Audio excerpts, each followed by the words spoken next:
You're listening to the REI Marketing Nerds Podcast, the leading resource for real estate investors who want to dominate their market online.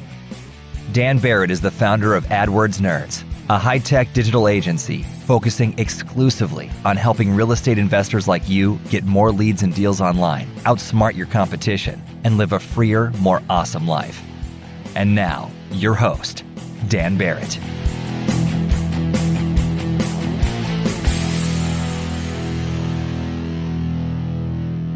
All right. Hello, everybody, and welcome to this week's REI Marketing Nerds podcast. As always, this is Daniel Barrett here from AdWordsNerds.com, helping real estate investors all around the world find more leads and deals online. And man, we've been doing this for a while. I don't know what number this is. I got to look, but we have been at this for a while, and I'm loving it. So thank you so much for showing up to this show every week. We really appreciate it. And I hope you are getting a lot of value out of it. And I usually talk about this at the end of the show, but I'm going to throw this in the beginning. If you are not in our Facebook group, I cannot tell you what a big part of what I do this group is. We are really dedicated at AdWords Nerds to educating real estate investors everywhere about what is actually working in online marketing. We do that for free. We do that because, I believe personally, because the real estate investors, our clients, help me build this business and provide for the people that work for me and provide for my family. So I really view it as my responsibility to give back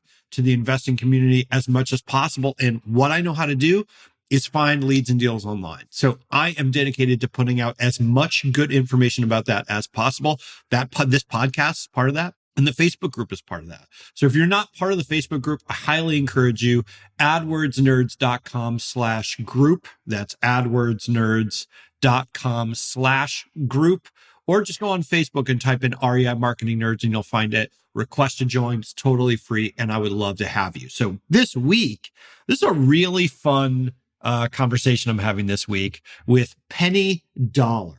Now, Penney Dollar is basically a marketing director at a real estate investment company. She's got an incredible background. She's done everything from corporate marketing to every different possible industry you could possibly want to be in. She's had a really amazing career. And right now she is doing this really amazing thing where she is combining real estate investing with this really interesting take on what she can do to help the city that she's located in, which is Philadelphia. She is using real estate investing as a vehicle for social good and advocating for really specific changes in how the city deals with housing. So I just had this incredible conversation with her, and I really want you to take a listen to it and really think about how you can use your real estate investing business, not only to make money, which obviously we all want to do, but to affect our communities and affect change in the people around us. So I'm really excited for you to hear this conversation with Penney Dollar. Without any further ado, let's get into it.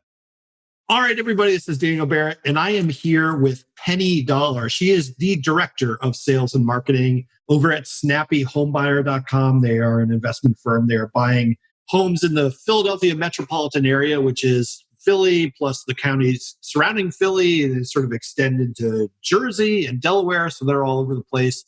Penney, welcome to the show. Thank you so much for coming. I appreciate it. Thank you for inviting me on. Yeah. I really look forward to having a discussion with you. Yeah, it is absolutely my pleasure. And I want to address this up front because I feel like people will feel like I made up the name Penney Dollar, but that is absolutely your name. And so can I ask, are you at the point in your life where if anybody makes any more Penney Dollar jokes, you will murder them? Is that officially the part that we're at? Or do you just accept it at this point? No, I embrace it because I'm in marketing. Yeah. And I have a feeling that my parents knew when I was born, I had red hair, like a shiny new penny. Yeah. And my dad was a bit of a funny guy, and he just insisted, and no one has ever called me anything but Penny. I love it. I got harassed in high school, but from then on, I embraced it. So yeah. Well, it's an extremely striking name, which is kind of like we were talking about marketing and stuff. It's like, that's what you want. You want attention? Yep. You got attention? We were talking earlier and I was saying You're saying the catchphrase is like, it makes sense to go with Penny, right? It's like, there's a million and one ideas there. So I absolutely love it. And I've heard all the jokes. So, Okay. Well, we won't. I'm going to tell people know I love a good pun. I love terrible jokes. I'm going to let you all know right now, I'm not doing it. I'm not going there. We're going to keep it professional. So let's start with like, I'd like to actually know two things. How'd you get into marketing? And then how'd you get into real estate? So first of all, let's start with like, how did you get into marketing in general? And maybe it's the same story. Maybe they're different stories, but what was your introduction into just marketing and sales? Well, I worked for a very boring, very uptight, conservative company in New York City, Solomon Brothers. Okay. And I worked for a guy, his name was Louis Ranieri, and he started the mortgage-backed securities industry. Wow. Seriously? Yeah. And this was quite a few years ago. Yeah. And I met a client there, and the client liked my skill set, and he offered me a job to work as a booker for entertainment groups. Huh. Okay. And I just decided, you know what? I'm never going to make it as an investment banker. This is way too boring for me. I have to dress up every day. And, it was a guy's world then, and I just didn't want to fight it. So I went to work. I was called the Happy Booker, was the name of my company. And, Penney Dollar, the Happy Booker. And Right. I did that for 12 years. And then I kind of transitioned over. I wanted to do a hard product. So I went into the packaging industry in Las Vegas. I took a job in Las Vegas, Okay. moved from New York, the city I love, and took a job in packaging. And I met some really nice people, and they were in real estate. And they invited me. They needed somebody to do marketing for them. Well, I thought marketing was like, traditional marketing. Marketing in real estate is totally different. Yeah. And it was an REIT, and it was mainly made up of people from China, Australia, and the Philippines were investing their money in the United States into real estate. Gotcha. That's how I got into it. So explain to me, first of all, that story is amazing. I kind of just want to talk to you about entertainment booking, but I think I'm going to leave that for a different podcast. We'll try to keep it real estate specific. Okay. But so you said right off the bat, right? You came from kind of a more traditional kind of marketing place, moved into real estate, and marketing and real estate is very different. So what do you see as like the core differences between marketing and real estate and marketing everywhere else? Okay. So up until a few years ago, marketing in real estate was basically, you get on the phone and you make cold calls and you send out postcards. Right. And that was basically it. And technology has changed that a lot. We can do email marketing now. We can do newsletters. We can take some of the traditional marketing tools and move them into a digital age and use them in real estate. Yeah. And, SEO has a lot to do with that, pay-per-click. And we still use traditional methods. We still use direct mail, which is really good. But now you can integrate all of them. You can buy a list and you can use it 3 or 4 different ways. Mm-hmm. Yeah. You can send it out. You can use it in your online marketing as well as traditional cold calling and just the traditional marketing. Who's not calling you? Well, if you send out a list of 5,000, you're only going to get maybe 20, 25, 30 good leads out of that. Yeah. If you target those people on Facebook, you target them in Google Ads, those same people, they'll continue to see your name over and over. And maybe in 6 months, they'll call you. And we've had a lot of people that have started doing that. Hey, we got a card from you. Then we saw you online. We took a little bit more. And so I think that, real estate is finally coming around to integrating lots of technology, which is good. That's super fascinating. So, and I think people who listen to this podcast a lot will have heard me talk about this, but I think this is a really important point that I want to sit at with you for a little bit. And I want to get your feedback on that because I've been talking for maybe about a year now about this really fundamental shift that's happening in real estate investing. We're exactly right. Like real estate investing marketing used to be, I find the most motivated person. I send them a postcard. They call me, they sell me their house. It's like this immediate sort of sales cycle where, Right. obviously, it takes time to get the deal under contract, but essentially you get them when they need you. And that's the whole marketing cycle, right? And the rest of the world for a long time has been on this very different approach to marketing, which is people have to know, like, and trust you, and you build a relationship over time, this extended period of time before the moment that they buy from right? And I think that investors for the first time are realizing with the entry into the marketplace of, Zillow and Trulia and Open Door and Knock and these huge companies that are dumping millions of dollars into the space in terms of marketing, they're realizing that they need to have a relationship with the sellers, their brand does, before the seller actually needs them so that the seller chooses them out of everyone else. I'm wondering, do you see that happening? This kind of need for investors actually need to build a brand and build a relationship ahead of the sale. Whereas before it was just find someone that needs to sell and get that deal under contract as quickly as possible. Do you see that shift happening as well? I do. And I can give you a case study and point that happened just this morning. Yeah. We have a pay-per-click campaign going on right now. And I got a text this morning from one of the people that had seen our ad. And they sent me a text and I responded right away. I responded within 2 or 3 minutes. Yeah. And he literally said to me, of all the people I've contacted, you're the only one who's actually gotten back to me. Yeah. So building that relationship is important. Mm-hmm. And we may get the house, we may not get the house. I don't really know. We're going to send our acquisitions out to take a look at it, but I know that he's going to be at a cocktail party and somebody's going to say, I really have money trouble. I need to sell my house. Call Snappy. Yeah. Snappy will respond right away. Yeah. And, it is building relationships. It's listening to the client, listening to what they need. But they have to know that you're credible before, because there are a lot of scammy people out there. And we're in a big metropolitan area and people see this as a fast way to make money. And, we tell our clients we're as transparent as possible. Yeah. So you have a question, please ask, because we will give you an honest answer. Yeah. It strikes me as what you're talking about, right? And I think what you're really good at and what your marketing approach is good at, right, is not necessarily, it's about shifting the goal from getting the deal, which is very hard for an investor to do, right? Because investors are trained get the deal, get the deal, get the deal. It's a hunt and eat what you kill kind of industry a lot of the time. You are shifting the goal away from getting the deal towards building a reputation. Right. And the reputation built over a longer period of time is going to bring you more deals than any amount of hunting and killing could possibly do. But in the moment, it's very hard because you're you want to just focus on that immediate feedback, and the reputation, the feedback is much longer term. I think that's such a valuable kind of mindset to have. So you're the director of marketing and sales at Snappy Home Buyers. We talked about them before. The website is snappyhomebuyer.com, right? Correct. So, in your kind of time doing the marketing here, do you notice kind of trends in terms of what's been more effective, what's been less effective? What are kind of the sort of commonalities between the things that you do where you're saying, hey, this is what's working for us, at least now? Basically, what's working for us is doing follow-ups, having that personal touch with the clients. Yeah. We send out an acquisitions person.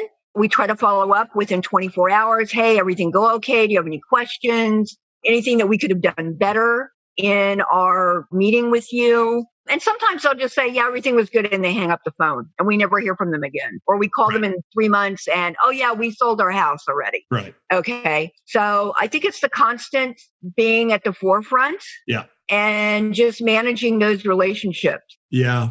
I do think that the consistency is really critical. And, we live in such a distracted age where there's a million and one things going on. I mean, I always try to stress this with people where it's a seller can want to sell to you. They can have a problem that they're motivated to solve and just not have the mental bandwidth to actually get on the phone with you in the moment. I was telling this story to someone else recently where it's I was getting mail from the IRS. And I know this now that what had happened was, I'd filed my taxes in 2015. Everything is fine. Now somebody else changed something in their business now. And so then all of a sudden I owed money from 2015, the way that it works, right? So someone reported some thing in 2015 that wasn't there before. So anyway, I owed $1,000 or whatever it is, right? Not a ton of money, but whatever. And the IRS is sending me mail. So they're sending me mail in the mail. It's from the IRS. It's the mail you're supposed to open. And I just wasn't opening it because I would get the mail and I'd be I really need to open this. but I get my mail like the end of the day and I'm tired and my kids are running around, and I would just put it in a pile and be like, I'm sure I'll get to this. And I just never got to it until the last mail that they sent me was like, we're going to like repossess your home or like take your social security or whatever. And so then I jumped into action because I'm like, oh, I've been a complete idiot. Of course I can send you a check for $1,000. Who cares, right? And I'm lucky enough to say that a lot of people wouldn't be in that situation, but it was purely because I just didn't have the mental bandwidth to solve this easily solvable problem, right? And so it was the fact that they, they're the IRS, they want my money real bad. So they mailed me like 10 times. And then each time was a little more dire than the previous one, right? So it's the consistency and the follow-up that really makes a difference, because I could have solved that problem at any time and I wanted to. And if you had intellectually sat me down and explained it, I would have said, of course, I'm going to do that, right? So, but instead, what happens is like so many investors will send someone one email or call them once, not get the person on the phone and be like, that person isn't motivated. Yep. Right. And there's a ton of money left on the table. Now you're in Philadelphia, one of my favorite cities of all time, and but a pretty competitive market, right? I mean, you're in a competitive market in terms of investors. Extremely competitive. Yeah. Like I live in West Philly. I live on a not so great block. Okay. I can't tell you how many times a day we have people knocking on our door, leaving mail. Do you want to sell your house? Wow, really? Just go out and I confront them and say, yeah, I want to sell it. How much you offering? Right. Or, they don't know what I do for a living. I never tell anyone in my neighborhood what I do for a living. Because they don't ask, right? I'm sure if they asked, you would tell them, but they don't ask. Yeah. Right. So, I just say to them, sure, give me what you got. How much are you offering me? And these are people, they probably found them on Craigslist. Mm-hmm. They're probably getting minimum wage to go around. They don't know. Right. I said, why don't you take my number and have somebody call me? Yeah, we'll let them know. Never hear from anybody else. It's just noise. Wow, really? They don't follow up on that? Nope, never do. Want to find motivated seller leads online, but don't know where to start? Download our free 2019 Motivated Seller Keyword Report today. AdWords nerds have spent over $5 million this year researching the most profitable keywords for finding motivated seller leads. And you can grab these exact keywords when you download our report at www.adwordsnerds.com/keywords. This is one of those things where it boggles my mind. And I think so many investors are looking for what's the cool new marketing trick I can use? Right. You imagine how that person's investing business would change overnight if they just followed up with the people that were maybes. Yep. How do you guys follow up? So you're in a competitive market. It's like you're saying, you're having people knocking on your door all the time. So how do you think about follow-up and get that done? And you guys are you're doing this, you're dedicated to it, you're good at it. What's your approach to that part of the business? We have several different approaches. We make phone calls, we send emails. Sometimes it takes a handwritten note. Yeah. If we can't reach somebody and we've tried to get them on the phone to follow up, they're not answering, their phone number is changed. That happens all the time. Yeah. I can start out every day. I try to get, 30 phone calls in the morning. And by the time I'm at my fifth one, I have 3 that have had their numbers disconnected, or they're not taking phone calls, or the phone just goes to, rings to nothing. Right. So if it's a really hot property, then after a couple of weeks, we whip it out and we just drop them out. Hey, call me. That's it. Or send them a postcard that says, trying to reach you. Right. And, sometimes it works. Sometimes it doesn't. Sometimes we have, I changed my phone number. Here's my new number.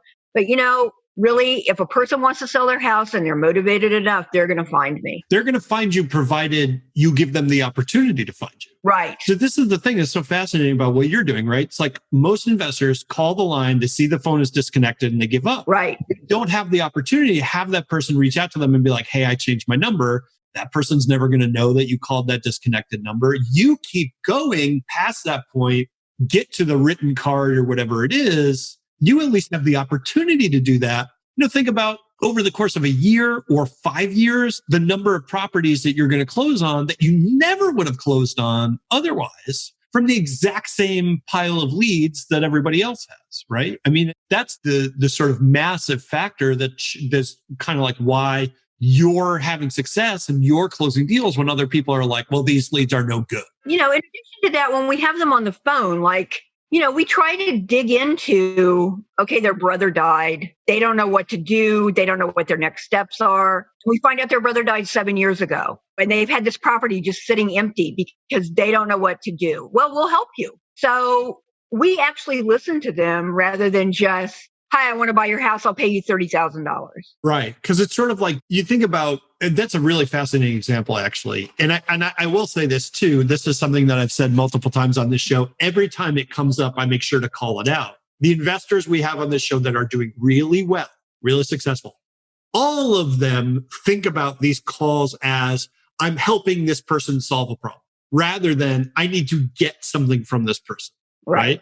So your example is a really interesting one. This person whose brothers died 7 years ago and they don't know, if you make them an offer of $30K, well, is that a good offer or a bad offer? Am I being an idiot by taking that offer? Are people going to make fun of me? Like, am I betraying my brother's memory by there's all this stuff going into this problem that is not solved by simply trying to throw an offer at somebody. But if you can have a conversation with somebody and figure that out and figure out what's really underlying that, that's such an effective kind of approach to take because everybody wins in that scenario. You win, but you solve the person's problem. That's a huge win for them. Right. I mean, we've done things, gone as far as to, help people get their ID because they couldn't open the estate without having an ID, but they don't have an ID because they didn't have a way to get to motor vehicle. They didn't have a copy of their birth certificate and we got the deal. So, and it may be time consuming and we could probably have bought 2 other houses, but we're still helping someone. And it's all about, we're helping the community. One of the reasons that I like being in real estate, I want to see more sustainable housing. I would like to we have almost 40,000 empty lots just in Philadelphia. Wow. And Philadelphia is a community of row homes. So if one row home is removed, collapses, there's an empty spot there. It's so thin. What are you going to put on it? You can put a container house on it, but you have to get zoned for that. And the zoning right now isn't. So I have made it a concerted effort for myself to figure out how we can get the zoning board to change to allow us to build sustainable housing, affordable housing in distressed communities because if you have an empty lot, it brings blight to the community. People trash in it, it's unused. It brings, raccoons and critters. But if you have something that's there and something that's thriving, and a container house is the best thing. And I know that my coworkers, when they hear this, they're going to laugh because I preach this all the time. We need to find a way to have affordable, sustainable housing in Philadelphia proper. I mean, that's a really incredible. If you're listening, call me. Yes.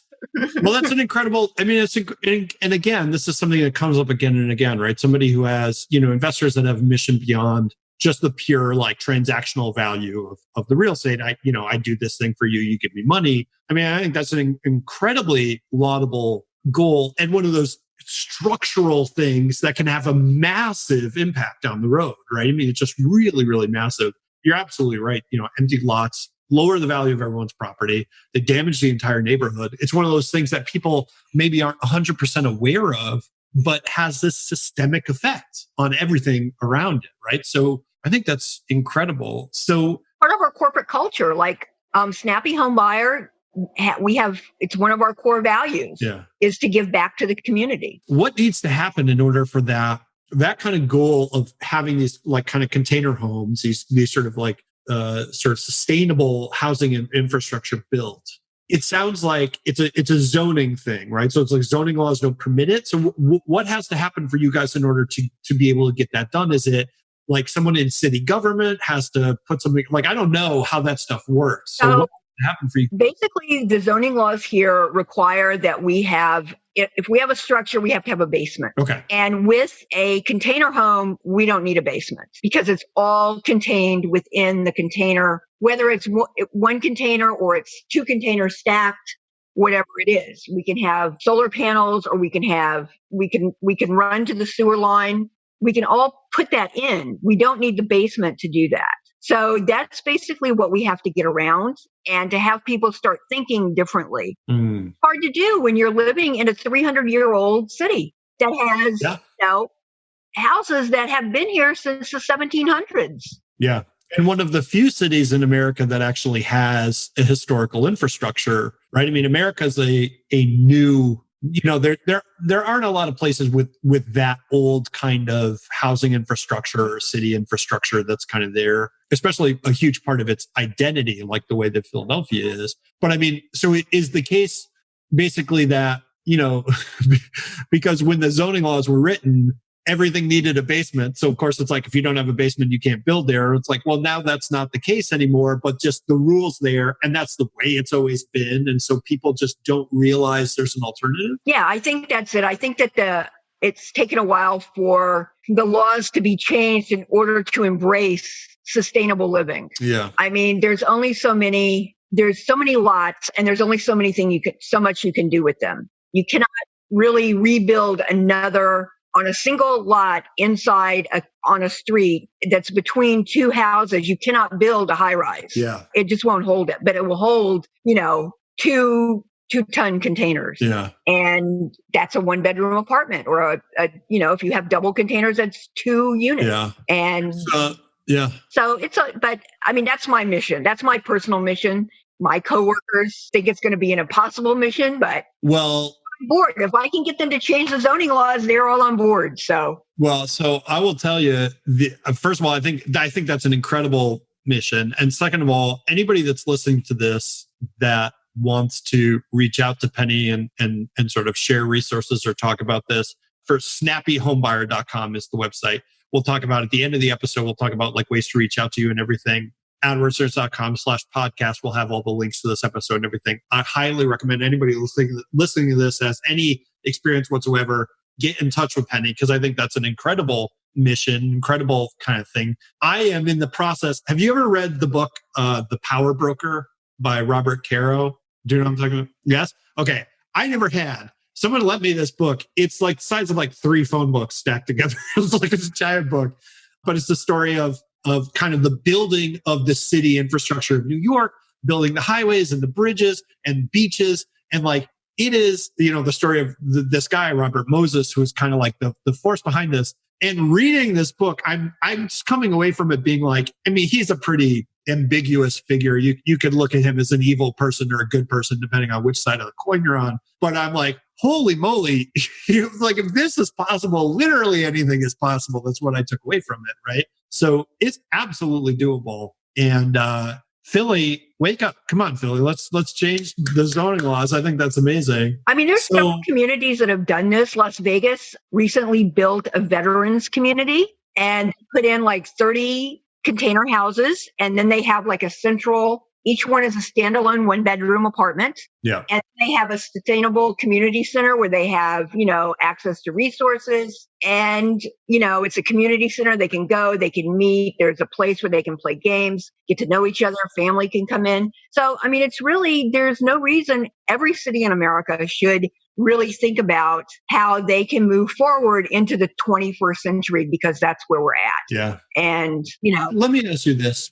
Do you guys communicate this part of your mission to the sellers that you work with? Like, is that part of like why people choose to work with you? Like, do you talk about that like kind of prominently or no? We do somewhat. We tell them that, we have a set of values. We're going to be transparent with them. We believe in giving back to the community.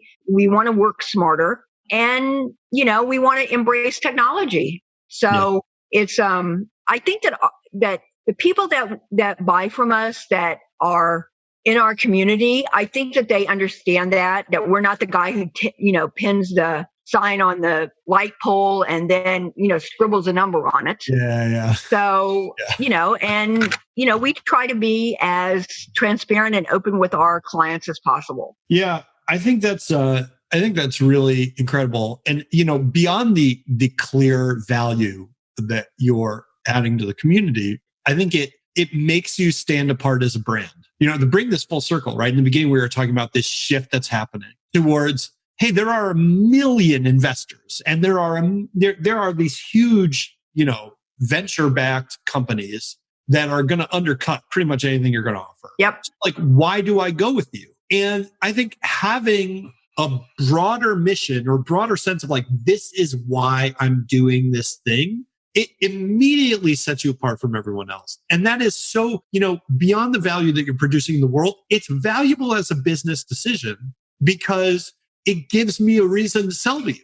Beyond like, hey, whoever has the lowest offer, it gives me a reason, right? Just like you're saying, like like the idea of like following up, the idea of like solving someone's problem and focusing on that creates a relationship. The relationship is a reason I can sell, right? Versus anyone else. So I think all the things that you're doing, they all add into this broader picture of like what marketing as an investor is going to be, and this kind of broader move away from how do I get the immediate ROI to how do I build a brand and a company that people want to sell to, right? I think that's really amazing. And, Penny, I think your Snappy Home Buyer in general is crushing it. I think you are really a forward-thinking person. And it's funny, like, because you said you came from like kind of a conservative corporate background and like this traditional marketing background, but you are really like ahead of most of the industry in terms of how you think about marketing, what you're doing. And I think it's just been super, super valuable. If people want to follow up with you or get in touch with you or Snappy Home Buyer, obviously snappyhomebuyer.com is the website, snappyhomebuyer.com. Is there anywhere else that you want people to reach out to you or get in touch with you, or is that the best? They can email. I can send that to you. I'll text it to you, or I'll email, and you can put it on your site if you'd like. Yeah. They can call me, and I'd be more than happy to have a conversation with them. I think that's an amazing offer. So anybody that's listening to this, All that information to you. Yeah. Anybody that's listening to this, you would be remiss not to take Penny up on that offer. Penny is probably going to regret that offer. We're going to just have too many people email or call her. But I will put that up there. And again, the main website's at snappyhomebuyer.com. Penny Dollar, thank you so much for coming on the show. This was awesome. And you really brought it today. You brought a ton of value to our listeners. So I really, really appreciate that. So thank you. Thank you very much, Dan, for having me. I really appreciate it. Yeah, my pleasure. That's it for this episode of REI Marketing Nerds. And as always, thank you so much for listening. If you get some value out of the show, I would love for you, go to subscribe to it on iTunes or Stitcher, wherever you get your podcast. Leave us a review. It's massively helpful to us, and I read every single one. So please give us that feedback. I would love that. And as always, thank you so much. I hope you're having a great week. Have a great rest of your week, and I will talk to you next week. This is Daniel Barrett from AdWords Nerds signing off.